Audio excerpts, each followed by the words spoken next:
জ্বর পরবর্তী জটিলতা, চিকুনগুনিয়া, করোনা, ডেঙ্গু, ম্যালেরিয়া, অনেক জ্বর, ভাইরাল ফিভার, সিজনবিহীন, রিজিওনাল বিভিন্ন জ্বর হতে পারে।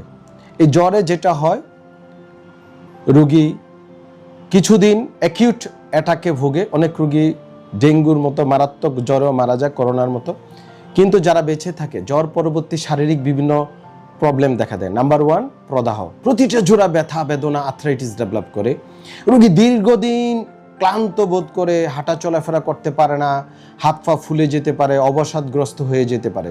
সো বাংলাদেশের যে জ্বরগুলো হয়, আমরা স্পেশালি ডেঙ্গু দেখছি, টাইফয়েড, প্যারাটাইফয়েড বা করোনা, অ্যানাদার যে কমিউনিকেবল বা ভাইরাল ফিভার পরবর্তী এই জাতীয় সমস্যা দেখা দিলে আপনাকে অবশ্যই একজন রিহ্যাব বিশেষজ্ঞের সরাসরি তত্ত্বাবধানে এমডিটি অ্যাপ্রোচ ট্রিটমেন্ট দিতে হবে। এই এমডিটির মাধ্যমে বিভিন্ন বৈজ্ঞানিক এক্সারসাইজ, ইলেকট্রোমেডিক্যাল অ্যাপারেটাসের মাধ্যমে চিকিৎসা, বিভিন্ন সাপ্লিমেন্ট এবং অ্যারোবিক্স অ্যান্ড অ্যানোরোবিক্স এক্সারসাইজের মাধ্যমে রোগীগুলা সুস্থ হয়ে যাওয়া সম্ভব। জ্বর পরবর্তী যে প্রদাহটা হয়, সেটা অনেক সময় শুধু ঔষধ দিয়ে ম্যানেজ করা সম্ভব না। সেই ক্ষেত্রে আপনাকে বিভিন্ন ইলেকট্রিক্যাল অ্যাপারেটাস, প্রাকৃতিক ট্রিটমেন্ট, সাপ্লিমেন্টের মাধ্যমেই সমাধান করতে হবে।